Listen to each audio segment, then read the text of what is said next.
Hi everybody, it's Aria. Today we are baking in the kitchen. We're making sticky day muffins slash tiny little cakes. It's kind of like a sticky toffee pudding situation, if anybody knows what that is. So first we started off with some chopped dates, and then we just put them in some hot water to get them all nice and mushy. And now I'm gonna take them, excuse, and we're just gonna try to drain the water out. Stop. Fuck.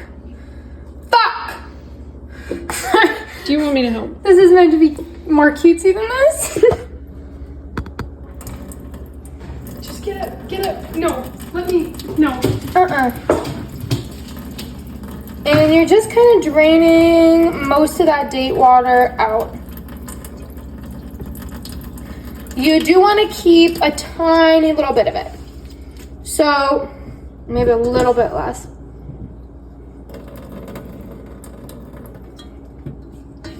Little bit less.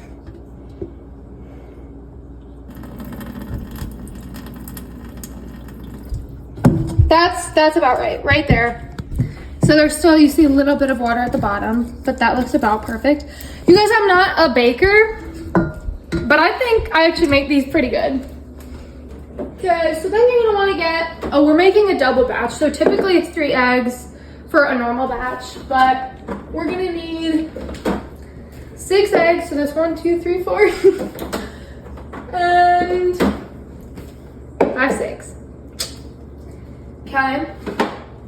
You need 6 eggs, and you're gonna crack them right into this lovely mixture. Okay, so now I'm adding the eggs. Ooh, look at how smoothly that one cracked. These eggs never crack that smoothly. Yep, there it was. I like brown eggs better because I feel like, okay, that's fine. Aria. We lost one. Okay, we lost a chicken. No, it was never a chicken. All right, fine. We lost an egg. That's so sad. You guys, come over here. Look at this poor thing. They can see didn't it. make the bowl. They can see it. Can see a little bit. Oh, look at him. I feel so bad. Okay, update. We got a 6th egg. We feel bad for the other one. We lost a soldier. But anyways, now I'm just going to add a 1/2 cup of maple syrup. Again, usually it's only 1/4 cup, but we're doubling everything because we're making a bigger batch because these are that good. Then I'm adding 1/2 cup of coconut oil. Just melted that in the microwave. And then mix this up a bit. And then I'm gonna add about like 2 capfuls worth of vanilla extract. That one's kind of a measure with the heart. What? It's not vanilla extract. We make vanilla. Oh, this is just vanilla. It's not vanilla extract. We homemade our vanilla just with vodka and vanilla beans. So that's straight vanilla. Fancy. All right, I think that's it for the wet ingredients. So here's how she's coming together. It kind of doesn't look the most delicious right now, but it's gonna look a lot better once we get the dry ingredients mixed in. Okay, then I'm just adding 2.5 cups of gluten-free flour, and I like to add this in gradually just because it makes it a bit easier to mix. It's a bit less messy. You probably should mix your dry ingredients separately. The recipe that I originally saw, she did that, but I don't think that matters that much because it'll all mix together anyway. Okay, final ingredients. We're just gonna add about 2 teaspoons of baking powder.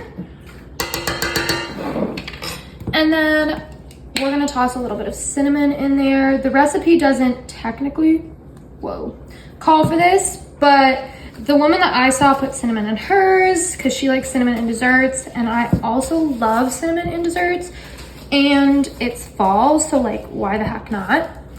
So that one is optional if you don't want the cinnamon in there. I think it adds a really nice spice flavor. It mixes really well with the date flavor. So this is about what the batter looks like. It's kind of almost a bread dough consistency. Not quite, but kind of like very thick.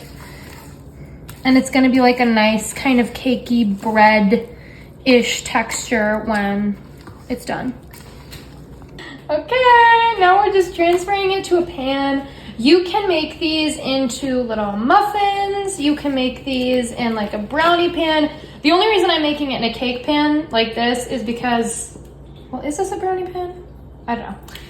It's because there's so dang much of it, but usually you can just like cook this into like some little muffins, and then you have like kind of like mini cakes of sorts. You can make these in like, yeah, like a brownie pan like this sort of, and make it like a whole situation. You'll see when we're done with this. Okay, now our sticky date bread muffin cake thing is in our pan, and I've got the oven at 350, and we're just gonna pop the puck in there, and then it's gonna cook for about 25 to 30 minutes. You can kind of check on it. If you do make it in like muffin pans, I would suggest only like 20 minutes. Okay, the oven just beeped, so we're gonna check. Ooh, they look like they might be done. It looks like it might be done. We'll see. So, oh my God. All right, I'm gonna grab a fork just to test it. Get the grill in there. Yep. That's about right. Okay, so I forgot to film the last couple parts of this, but basically when I took it out of the oven, I just kind of took a fork and poked a bunch of holes in it, because that's gonna allow the glaze to like really sink in there and get everything nice and moist. And then the little caramely glaze on top is just a can of coconut milk. And then you kind of just measure honey with the heart until it's kind of like a nice caramelly brownish yellowish color, and then you just want to mix that until it kind of comes to a boil and thickens up into like more of a caramely texture, and then you pour it all over. And then it's kind of bad cutting, but this is what it came out looking like, and it tastes really good. Like I said, it kind of reminds me of sticky toffee pudding, and we already cracked into it, so love. Hope you guys try this, and I hope you enjoy it if you do.